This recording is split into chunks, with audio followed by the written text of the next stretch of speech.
ako ngayon sa labas kasi tulog kasi si Sir Joseph. So, hindi kasi makapunta si Sir sa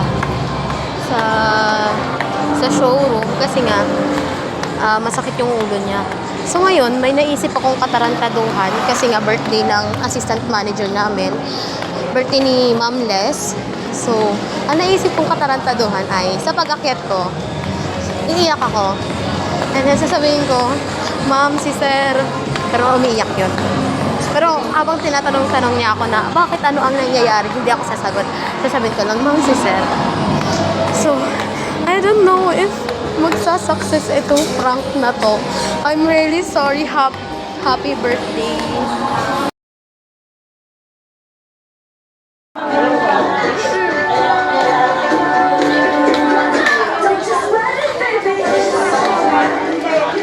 Ano nangyari sa'yo? Uy! Ano nangyari sa'yo? Gogo si Sir. Ha? Si Sir. Ano si Sir?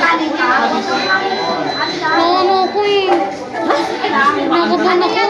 Ano na? Kinakabahan ako. Bakit? Si Sir nga. Ano nga? Kamusta? Si Sir kasi. Ano nga? Ano nangyari nga kay Sir? Puntahan mo na lang kaya doon. Ano na? Puntahan mo na lang kaya doon. Bakit nga? Basta, ikaw na lang pumunta doon. Ano? Ikaw na lang pumunta doon. Naano ako. Kinakabahan ako. Bakit nga? Gago si Sir kasi. Ano nga nangyari? Guys! Bakit mo siya iniwan? Hindi ko alam yung gagawin ko.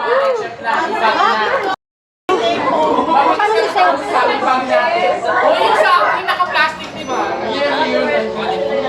Hindi ko alam yung gagawin ko. Ba't mo siya iniwan? Kasi hindi ko alam yung gagawin ko. Nasaan si John Roy? Asan yung susi? Ako na yung susi. Hindi ako mag-a-assist. Hindi ko nga kasi makita si John Roy. Asan ba si John Roy? Sino? Asan si John Roy? Seryoso, ano nangyari nga kay Sir? Babatukan kita eh. Happy birthday! Ano? Gogi mo? Prank kayong gagi ka. Happy birthday!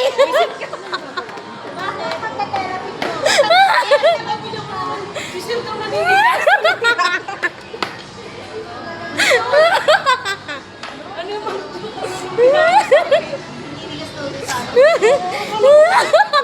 Pwisit ka talaga.